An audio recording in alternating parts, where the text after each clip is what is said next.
All right, as you're settling into your seats, I want to invite Bridget Ray, one of our host committee members, up to the stage with me. Bridget is the Tribal Planning Coordination Manager in Growth Management Services Unit at Washington State Department of Commerce, where she's responsible for the policy implementation of the tribal coordination requirements of the Growth Management Act. Bridget brings over 2 decades of experience working with tribes and Native communities in the Pacific Northwest region, focusing on green infrastructure and environmental planning. Bridget serves on the board of the Na'alahi Fund, facilitates the Salish Sea Collective, and is an active planner and participant in the annual Tribal Canoe Journey. Bridget will introduce the first plenary. Please help me welcome Bridget.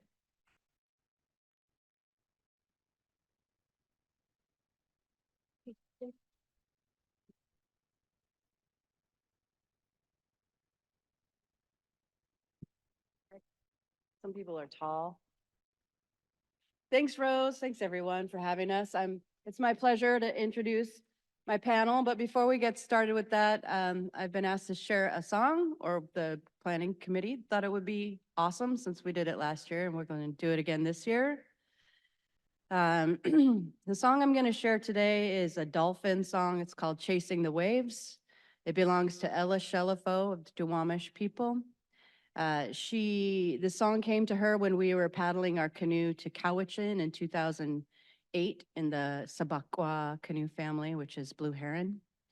So this song belongs to her and I sing it with her permission. And it celebrates our relationship with the water and how important the water is to all of the people that share it. So this is the dolphin song. And if you're wondering why I hug my drum, it's to warm it up so it doesn't sound like a pizza box. So.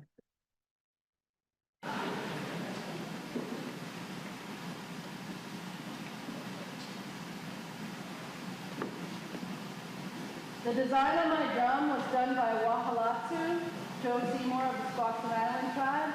It's eelgrass. It's a mother plant, creates a lot of oxygen, and it's good for our nearshore habitat. The nursery takes care of our young fish. I've had this drum since 2004, maybe. It's got a lot of songs in it. It's got a lot of journeys. So I'm glad to share this song with you today. My name is Bridget Ray. I'm Turtle Mountain Chippewa, Michif. I grew up here in the Salish Sea territory among my coastal relatives on the traditional territory of the Squaxin Island tribal people in the area known as Kachet, which is now known as Olympia.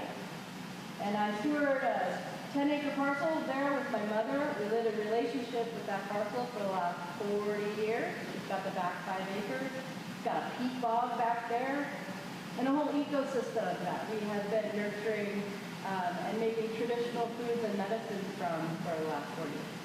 So I want to start our work here together in a good way. In our tribal, in our indigenous ways, we usually start off with some good words in a song to help power the work. Songs bring power to our joint efforts to gather our hearts together. So,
lovely panel.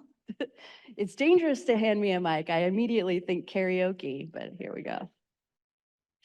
So I did walk out of my house this morning rather early on my trip from Olympia to here without my laptop. So we're gonna improvise part of this. And thank you for the introduction, Rose.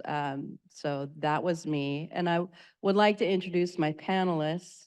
Then I will pull up a website that has the information I was going to present today. And we'll do a little bit of that. And then Marla has some slides and Tim has some slides, or we don't have slides for Tim. But we are going to ask each panelist a couple questions that they can answer, and then we'll have some Q&A from the crowd. And I hope that takes us through the panel session. So weird. I'm going to sit down. Hi, Marla. How are you today? Good, good. So Marla is joining us. She's been an environmental planner for the Port Gamble Sklallam Tribe since December 2021, which is how we met, right? Where she's responsible for tracking, reviewing, and commenting on the projects that may impact sovereign tribal treaty rights and/or impact the environment. She's responsible for participating in policy level changes at all levels of government that advance the protection of and enhancement of those same sovereign tribal treaty rights and environmental protections. Marla is the point of contact for the culvert case and is regularly visiting streams and culverts with WSDOT, Washington Department of Transportation, the Washington Department of Fish and Wildlife, and other partners to ensure projects meet the needs of salmon and salmon habitat. Prior to holding this position, she worked as a land use planner for 2 decades in jurisdictions across Washington state. Most recently, she worked as an associate planner for the city of Poulsbo from 2016 to 2021. They have amazing bread, I hear. Yes. Marla received her Bachelor of Arts in Urban and Regional Planning in 2001 from Eastern Washington University. She will be perpetually short a thesis. Never gonna happen, huh? Okay, but would otherwise hold a master's in communications and leadership studies from Gonzaga. Any Zags out there? Whoop, whoop. So she holds the position of past president of the Planning Association of Washington, AKA PA, and has been on the board of directors since 2015. She's a planner extraordinaire. And in 2023, she was elected treasurer for the Peninsula section of the Washington State chapter of the American Planning Association. Marla also volunteers at her daughter's school and holds a position of vice president in PTA, something that we have in common. Yeah, past PTA pres or vice pres, something. So, you know, my friends can be for sure. When she's not working, Marla spends her time with her family, puttering in her garden, reading, and exploring the Kitsap and Olympic Peninsulas. All right. And then I'd like to also introduce Tim, who is my fellow board member at the Na'a-Ilahi Fund. I would just like to say that Na'a-Ilahi is Chinook jargon for Mother Earth. Na'a, Mother, Ilahi, Earth. So we're going to practice saying that later. Tim is Northern Arapaho landscape designer and urban planner. He's lived in the Seattle area for over 30 years and has been passionately working with the indigenous communities across the United States for 15 years. He feels that it is our job as planners and designers to help empower the citizens and communities we work for on current social and environmental issues, and that we are a means to an end of acutely impoverished urban communities, environmental degradation, and social injustices that are a result of misappropriated urban development and a current planning system that is not working for disadvantaged communities. His work reflects who he is, and he wants to turn communities he works for into places that citizens are happy to call home. He has a master's in landscape architecture and a master's in urban design and planning and a Bachelor of Arts in Geography, all from the University of Washington. Go Dogs. He's currently the Indigenous Planning Strategist for the City of Seattle Office of Planning and Community Development, and currently a lecturer, reviewer, researcher, and mentor for the University of Landscape Architecture program at UW. And one of my favorite people, so.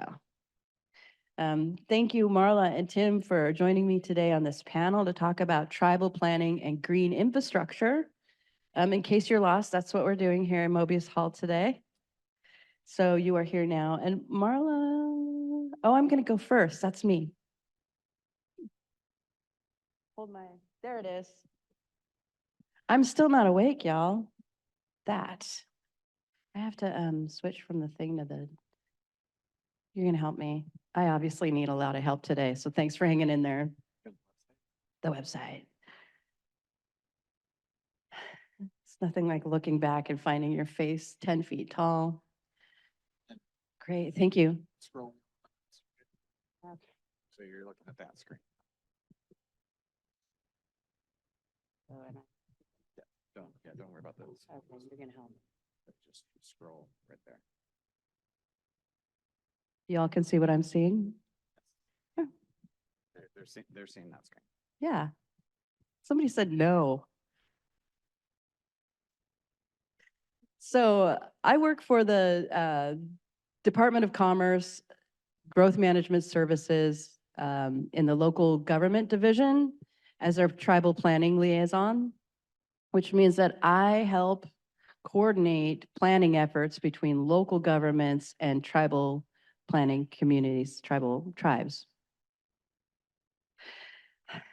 And I say that so often that but what does that really mean? It means that there are 29 federally recognized tribes in the state of Washington that have been affected by recent legislation known as House Bill 1717 that made changes to the Growth Management Act, something that came into being in 1990 that has affected the way planners plan for their local communities. And without going into, the whole 360 pages of the Growth Management Act, some of the basic changes basically said tribes can opt in to local government's comprehensive planning process to say, yep, we want to have a say in your comprehensive planning. We want to be involved. And so once a tribe opts in, it's up to that tribe and the nearby local government that they've talked to work out an MOU of what that planning effort looks like. Well, since we're, just at the beginning, there are tribes that are in different levels or stages of planning, cooperative planning efforts with their local governments. For example, the Tulalip tribe has had an MOU for comprehensive planning with the county of Snohomish County, since 2013. And they need to update their MOU. You can look it up on the MRSC website. It says there's a whole bunch of example planning documents, Municipal Research Services Center. My extended brain over here.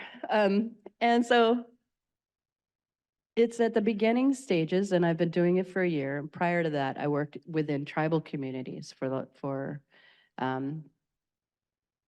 about 2 decades, mainly on climate change planning, hazard mitigation plans, integrated solid waste management plans, getting ready for canoe journey hosting, and some long-term planning, all fueled by community vision. And so my unique perspective that I'm offering today is that there's definitely some differences in tribal planning and working with tribes and tribal communities versus working with the state government and local governments. So I'm learning a lot about how to be a state employee, and I have to say I'm very proud of the efforts that the Department of Commerce is making. There's always room for improvement, but there's a whole lot of natives working for the Department of Commerce. There's a whole lot of queer people working for the Department of Commerce. There's a whole lot of people of color who are in charge and calling the shots. And I think that's part of the real. What does it really mean? So some of the questions we're going to ask today delve into, equity, and environmental justice in our planning practices. How do we get there? So in my journey, I've got a web page that you can see what some of there's my canoe, the Sabakwa canoe. I forget, I think we're on San Juan Island about 2 years ago in that picture. And here's some background about the work that I do with local governments and tribes. And rather than read you what's on the website, I want to draw you over to this picture here. This is Michelle Gladstone Wade, her family's Suquamish, and Andy, he's Yakima Nation, and me here in the back. So I work as part of a bigger basket of tribal liaisons. I work at the unit level. We've got like divisions and sectors. And then Michelle and Al work at the agency level with a higher policy. I focus specifically on planning because planners are awesome. Okay, new requirements for the GMA. There's 6 of them. I just want to go over them very quickly. Are people interested in the Growth Management Act? Okay, good. Reading my audience. I'm like, we can move on. We have other interesting things to talk about. But basically, the new requirements to the GMA as it applies to tribes, and there are other ones that apply to climate elements and others about community engagement. And we have funding that goes alongside some of these changes.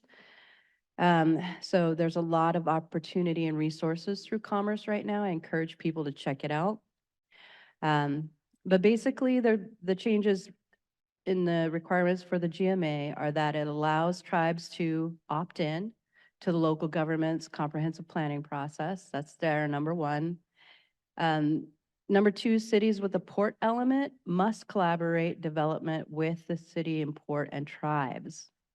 That's number 2.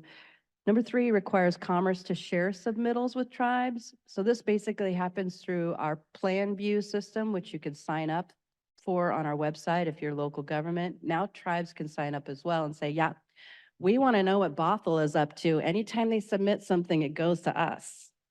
Bothell, you should know. And then number 4, requires local jurisdictions to work with tribes to coordinate urban growth. So urban growth areas are based on population and they are delineated on a map. And if you want to grow your urban growth area, there are steps you have to take. Well, now tribes in their planning effort don't have urban growth areas. So there's all this question and mystery, and maybe a question people want to ask later in our discussion groups. What does tribal land use planning look like versus, non-tribal land use planning? It's quite different, and I think we could talk about that. Okay, number 5 requires Commerce to provide facilitation services. If we get sideways with each other, the tribe can request assistance for mediation. And that RFQ is actually coming out next week or the following week. So another thing, if you know anyone who's a really great, unicorn mediator, knows tribal law and land use law and comprehensive planning, send them my way. I heard of unicorns. And then the 6th requires counties to invite tribes to participate in developing countywide planning policies. So countywide planning policies happen for partially planning counties and fully planning counties. And number 6 requires a county to invite. The other ones, the tribe can opt in. And so that's what the legislation says. Really, the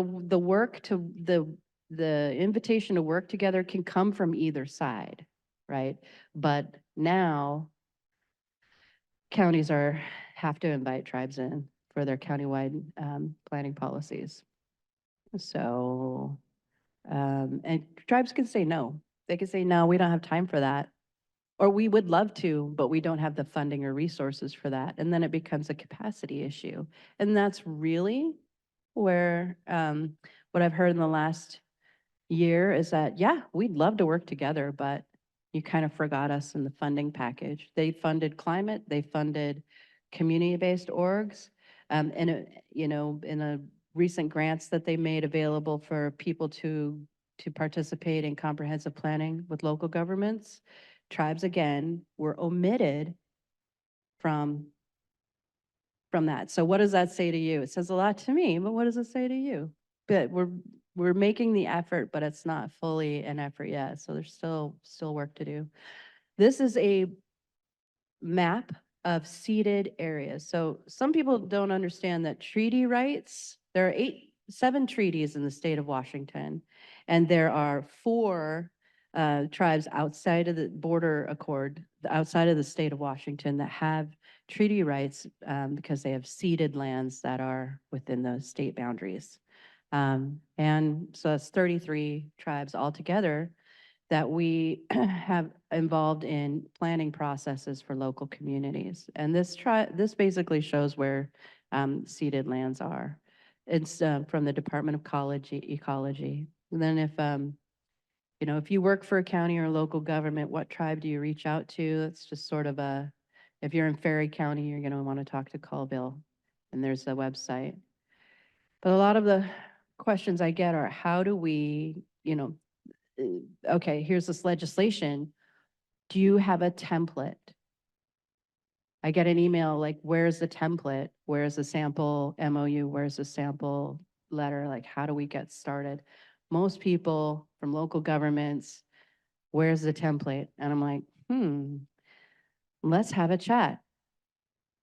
Where's the template? Isn't quite, it's kind of like, here's a video conference and you're invited. We're going to have one and you have to make it during the day. Like, that's not engagement, really. And so engaging with tribes requires a conversation and creating a relationship. And taking care of the planet requires a conversation. Having true equity requires relationship with place and with people. So with that, I think I'm going to wrap up my portion. How long have I been talking? Great.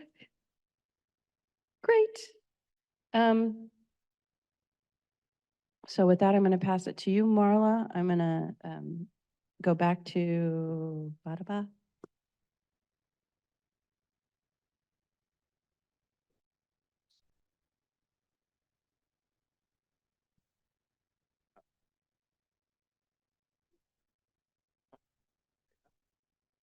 Okay.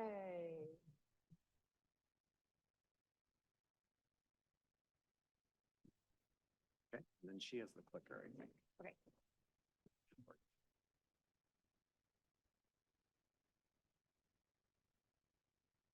Can you hear me? Okay. Hello, thank you for having us today, for having me. Again, my name is Marla Powers. I'm an environmental planner for the Port Gamble-Sklallam Tribe. And I was able to pull this presentation together with the help of John Sled. He works for Kanji and Katzen. He was one of the original attorneys for the Culvert Injunction case. And this is kind of a big shift in topics. So Bridget talked about planning with tribes and changes to GMA. And this is kind of what tribes are doing, working with other organizations for things that are important to them. So one, I am not an attorney, not a biologist, but I'm doing my best. There's a lot of details here that I'm not going to get into. You might be thankful for that. Yeah, so how many people are aware of the tribal treaties in Washington State? That's really great. I was unaware when I started my job 2.5 years ago. So I'm going to talk a little bit more specifically toward the point-to-point treaty, which is what the Port Gamble-Sklallam tribe signed under in January of 1856. And this is the Article 4 of their treaty, and this is the yellow highlight is the most important thing to them and to all tribes really. It's the right of taking fish at usual and accustomed grounds and stations, further secured to said Indians. So the big word is taking. It's not the right to be able to go out in the water and dip your net into the water and pull it out empty. It is the right to take fish out of the water for everything they need fish for. So that is a key component to the tribal treaty rights that we're focused on today. It's called the fishing clause, and it's been used in multiple cases since about 1855. Bridget stole a little bit of my thunder because I was going to ask you some questions like, how many federally recognized treaties or how many federally recognized tribes are in Washington State? Anyone remember? 29, yes. And for this, the injunction case, do you know how many federally recognized tribes are involved in just this injunction case? 21, yes, very good. So a lot of them.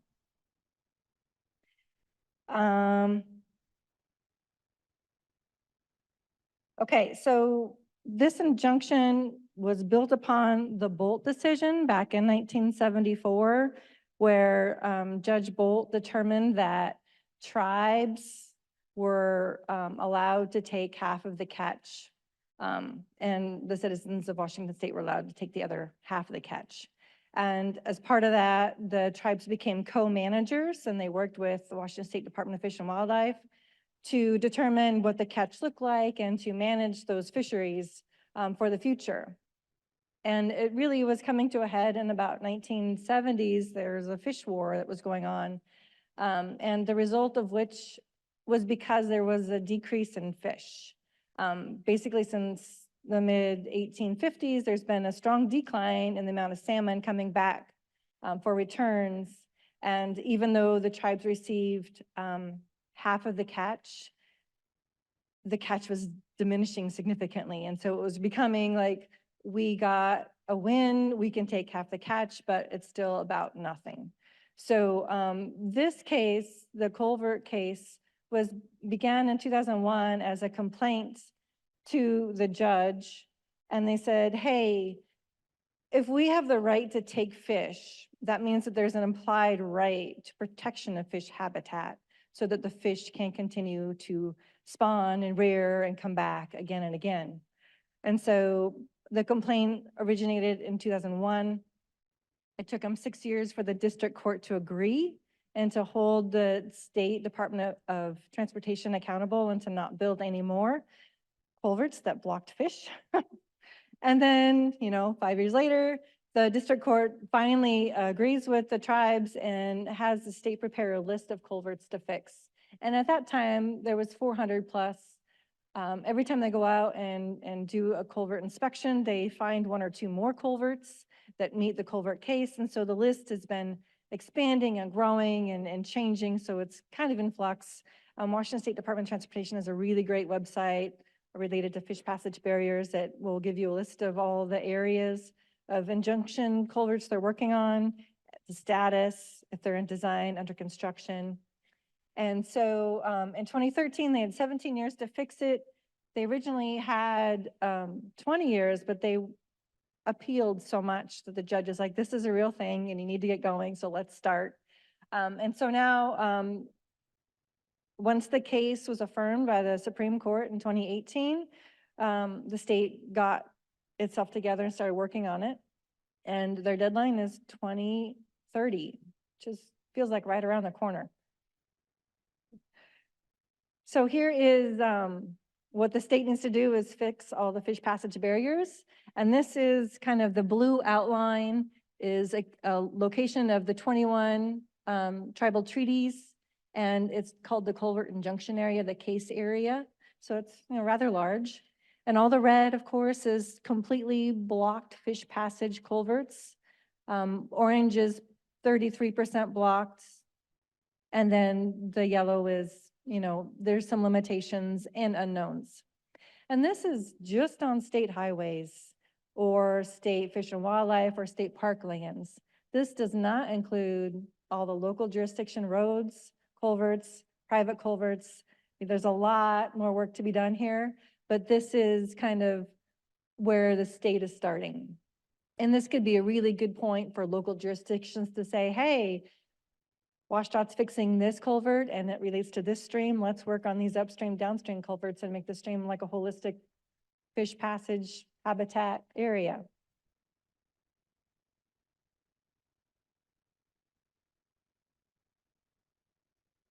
Kind of getting ahead of myself. No, but I think I'm caught up. On observation, yeah. You just got, Is this thing on? You see the blue line down here in Pacific County doesn't include Chinook territory, their traditional territory. Chinook people are still fighting for federal recognition. So I'm not sure it does affect how the work happens when you don't have federal recognition, you don't have political leverage sometimes. There are 5 federally unrecognized tribes in the area. They have various political stories, but I do want to point that out.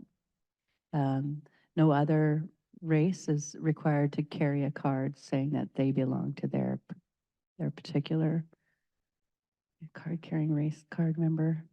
Get your race card. Okay, observation over. Thanks, Marla. thanks, Bridget.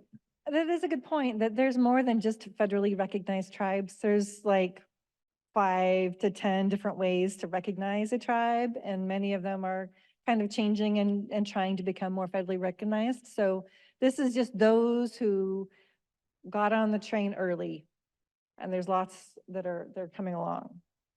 So I'm gonna take you through 2 quick case studies. North Kitsap, because this is the Port Gamble Squalum tribe. The reservation is over here on the Kitsap Peninsula in the Port Gamble Bay in the Hood Canal area. And their UNA is like all of this.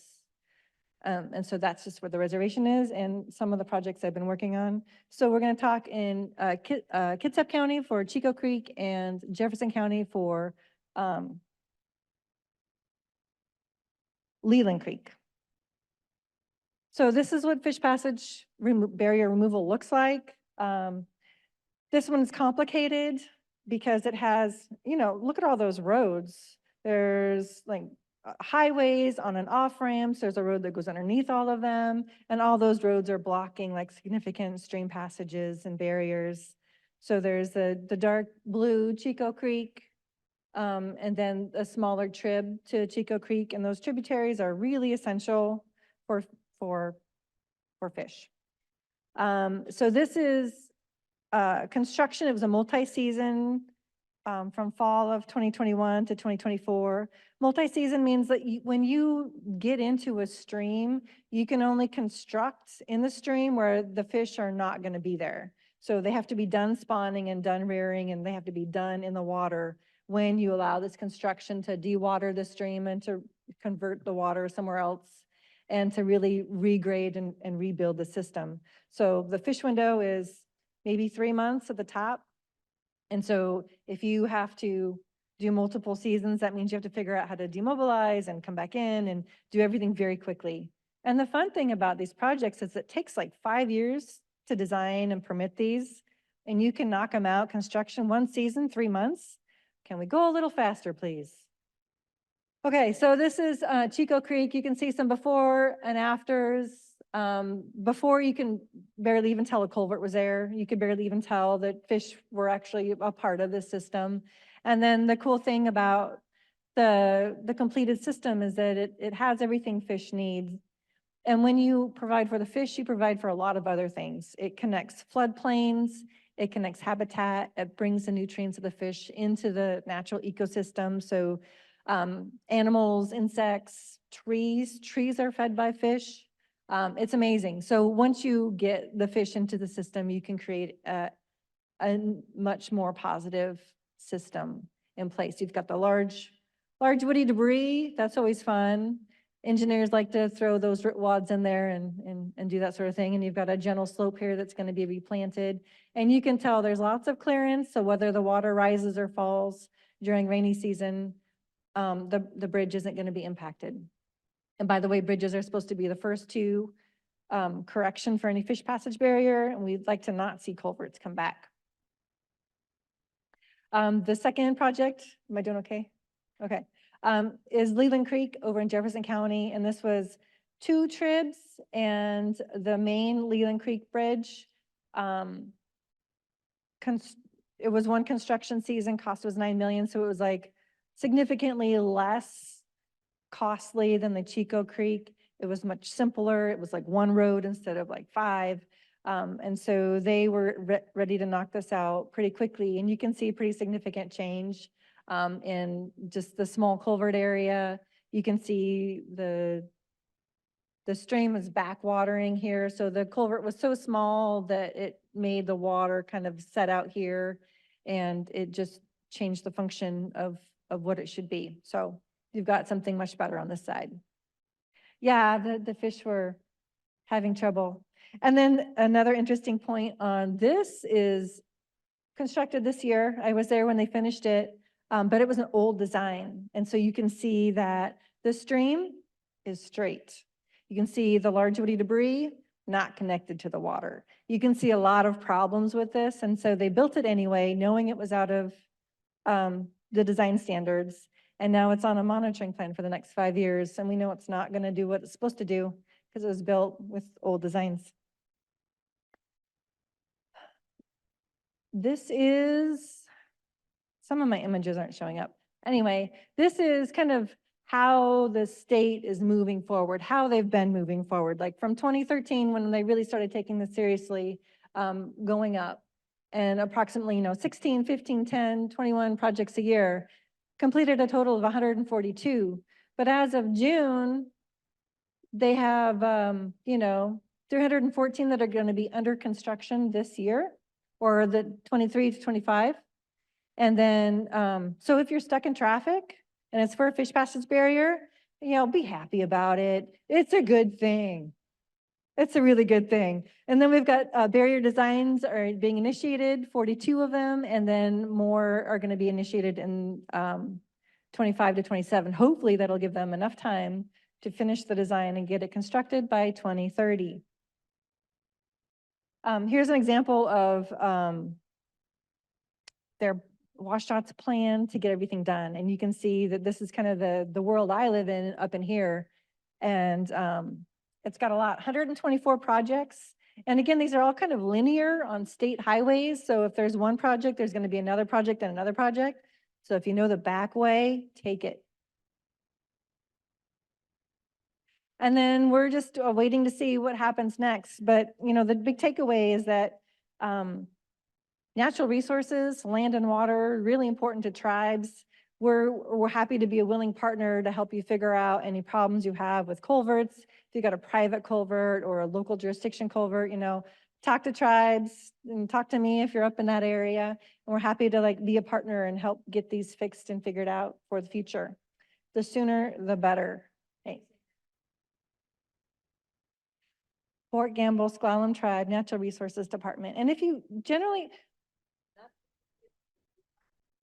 I'll do a quick, what Bridget was talking about. So in tribal world that I'm learning, their planning department plans only for the reservation developments, their single family, their construction, their projects, and natural resources where I stand, I do basically planning on everything else and all their UNA. So I work with all the different counties on their comprehensive plan updates, on their critical area updates, Shoreline Master Program updates, anything that affects tribal sovereign treaty rights or the environment is kind of where we step in. So the planners might be in the natural resources department of the tribe you're seeking, not the planning department.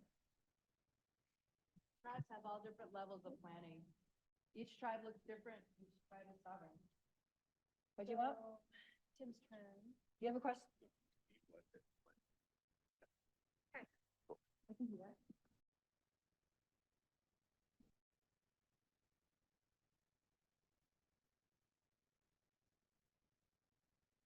Way more time than I thought I did to talk. Oh yeah, Bridget's gonna have follow-up questions. I just asked to leave this question up because I didn't have slides, and this is a great kind of segue into what I would talk about after these two folk. Bridget brought up treaties, right? It's not some antiquated, historical point in time back in the 1800s. It's actual law. Law that our local governments normally don't follow or take into account when engaging with tribes. So in your respective orgs or city governments or county governments, state governments, please start taking that into account when addressing tribes and things you need their expertise in. They are governments, and so that government to government relationship becomes extremely important. Another thing would be that when you are consulting tribes, urban natives, we're not monolithic, right? The few don't speak for the majority. Get as much participation as you possibly can. And keep record of what that looks like. Because at one point in time, one community member over another will have issue with what someone said. But as long as you keep that record, you can make an argument for why you did it. Always happens. Little background, I am the Indigenous Planning Strategist for the City of Seattle. I'm coming up with an issue almost every day in terms of what one office did versus the other and who they didn't incorporate and why. And it gets hard to keep track of at times. But for those that have kind of come into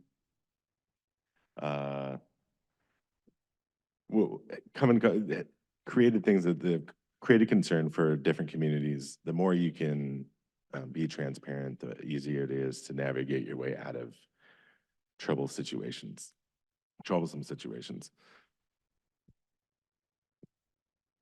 I think that's all I'm going to talk for right now because we want to get into these questions that Bridget has created for us.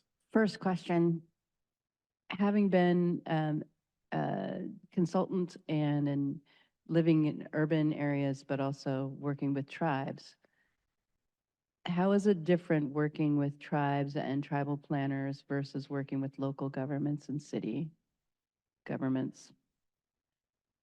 Really good question. Mm-hmm.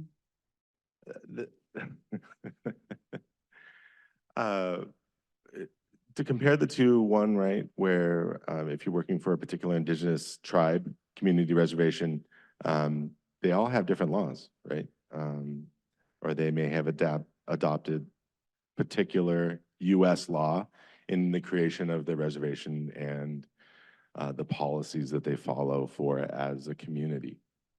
Being able to navigate that as quickly as possible becomes important in what context it is you're trying to work, whether it be water, whether it be planning, whether it be policy creation for them, right? Because a lot of these tribes still are in that phase of putting together legislation and policy for their community to follow. Mm-hmm. As opposed to where local government, we have been established a lot longer in this, you know, Eurocentric government. A lot of our communities are still trying to navigate that, and what Bridget brought up in the beginning is that tribes are at different stages. Some are a lot further along. And in all honesty, the further you in the United States, the further you go east, the more established they have already become. To where we're kind of at the final frontier here on the west, we're still trying to figure it out and navigate our way through. Mm-hmm. So I want to point out that the treaties are the supreme law of the land. They were in place and have precedence before Washington was a state, back when it was a territory, and the treaties were established. Not all sovereign tribal governments were established by treaty. Some were by executive order, and there's a slight difference between that. But as sovereigns, we have a government-to-government policy through the Centennial Accord, which is most of those documents can be found on the Governor's Office of Indian Affairs, along with contacts for tribal chair people. And that one of the exercises in the next segment we're going to do is do you know your neighboring tribe? Which will be fun. So the difference that I noticed between working for a tribe and a tribal community versus working for a local government is that the tribe tribal planning is inward facing in a lot of ways. Tribes had nothing 50 years ago. So if you look at the 50-year timeline, if I were to go to the Nisqually tribe or the Squaxin Island tribe, their administrative office was a portable building or an old church, and that was it. A lot of the housing was HUD housing or mobile home parks, or and not a neighborhood, not connected by any. They had septic systems instead of wastewater treatment.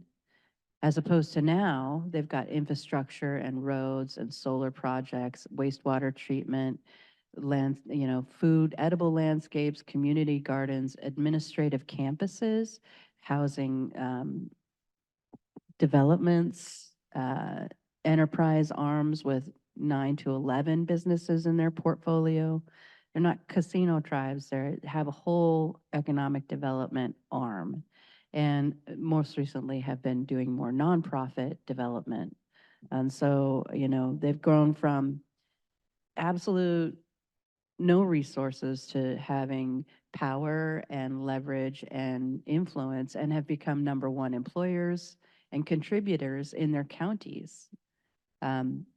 So there's a lot of, now is the time where I'm seeing a turnover from their planning efforts being inward to being more collaborative with their neighboring communities and having a cross-collaborative type stuff, which is how, I ended up being in this position with Commerce. They're like, now is the time.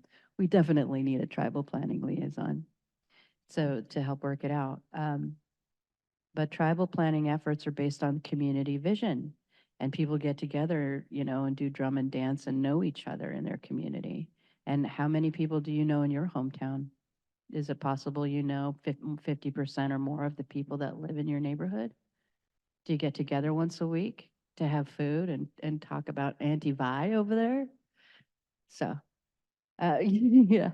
So, am I on a tangent? Good. It is 10:34 and Oh, another like 5 minutes. Great. Tim, join us back at the table. I have a couple more questions for us. Thank you.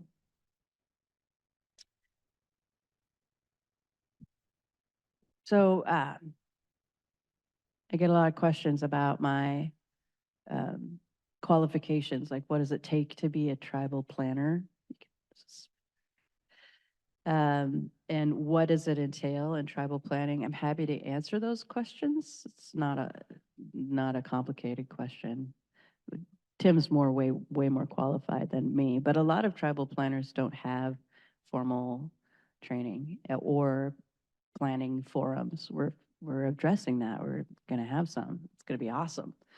But I think one of the major questions, we've got a limited time and I want to cut to the quick. One of the major questions is environmental justice, right? Equity in the work we do as tribal planners, being included and being treated fairly, honoring the salmon nation. Our definition of environmental justice includes salmon people, and the other people that share the water with us, that live in the water, and water itself as a being. And so when we look at interested parties in our planning, or stakeholders, and I put that in quotes, we include Mother Earth and we include the water. Like what would the water say? And we have that kind of connection. So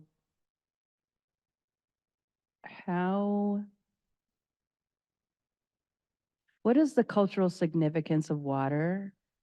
How does the cultural significance of water play into your planning practice? And I'm going to start with Tim. Really good question. Mm-hmm. For the city, knowing that the tribes that we have surrounding our area, and to just make it clear, there in terms of treaty tribes, there are treaty tribes with land and with actual treaty rights, and then there's treaty tribes with just treaty rights with no land. So there's a lot to having to navigate, especially in terms of water and rights to that water. For, say, the Duwamish River, that is the Muckleshoot and the Suquamish. They have rights to that water for fishing.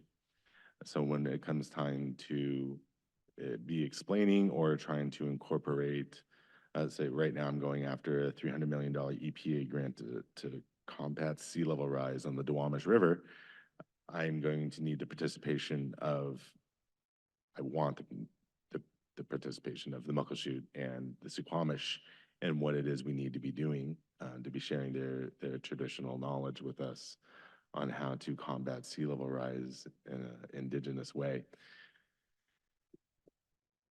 When it comes time to talk about creating community spaces, the connection to water is always extremely important, whether it be visual or right on the water. As we all know, in Seattle, the rates of any type of waterfront property are ridiculous. And so getting actual property on the water isn't necessarily attainable, or the port owns it and you wouldn't be able to attain it if you wanted to or not. So then it becomes about how do we visually make that connection to ancestral lands that these folks want to have those visual connections with, and being able to provide those view corridors or buy land that is in a space that is accessible to water, say like at a park or somewhere near, say like Discovery Park. That's always a good spot. Water itself is life. It is used in many ways and forms and looked at in many different ways. So water always comes in the discussion for design and planning locally.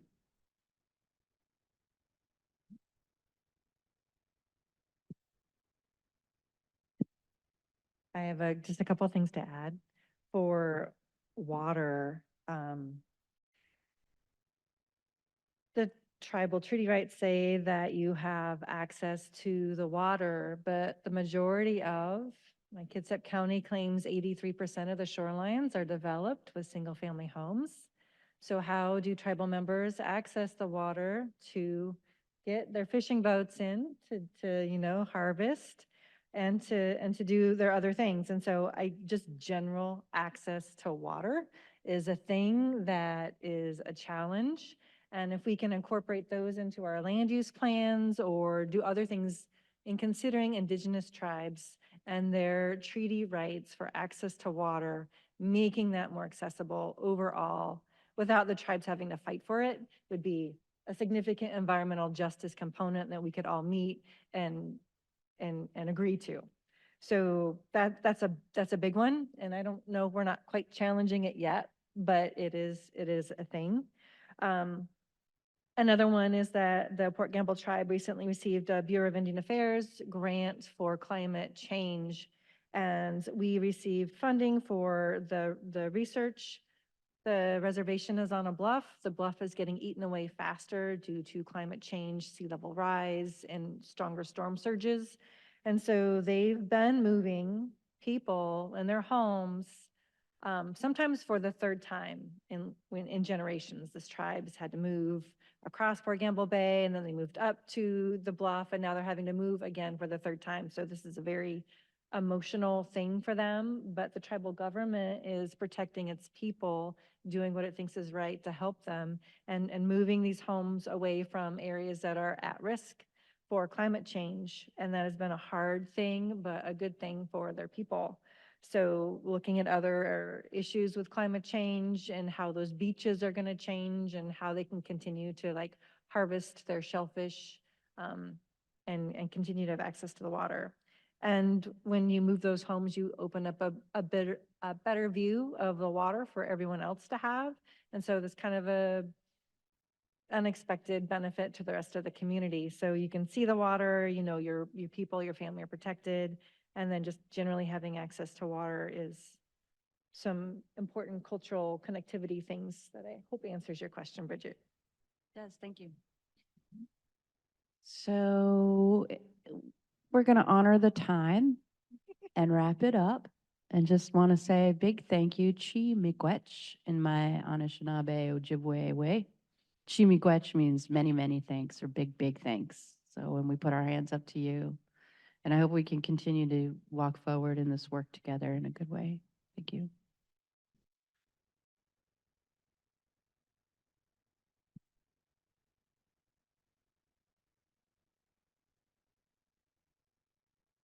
Thank you so much, Bridget and panel. Don't dive off the stage. No, no, no. Exit, exit carefully and slowly. Thank you so much. We're now going to transition into small group discussions at your table. We have a series of prompts. I'd like each table to pick one person who can help facilitate and decide which prompts you want to focus on. We'll just have about 10 to 15 minutes, I think, up until 11 o'clock to go through these. I want to invite you to just for a moment, take in a few of these community agreements that can help us all have really respectful dialogues at our small tables. Things like one person talks at a time, honoring that nobody knows everything, but together, when we hear from everybody, we know an awful lot. If you talk a lot, maybe listen more. If you tend to listen more, we want to hear your voice. Speak up. Don't feel like you need to be articulate. I know that I'm not being articulate, and I'm learning how to say, Bridget, you're gonna please with grace help me. Na'a ilahi. Na'a ilahi. We can't be articulate, but we can learn. Center a culture of care for each other. And please be an active inquiry about your positions of privilege that you hold, and be aware of that as we communicate. With that, I'd like you to, in your small groups, choose, again, a facilitator and have some discussion around these questions that Bridget prepared for us. And I'll bring us back when it's time for our break at 11. All right, into small groups. Thank you.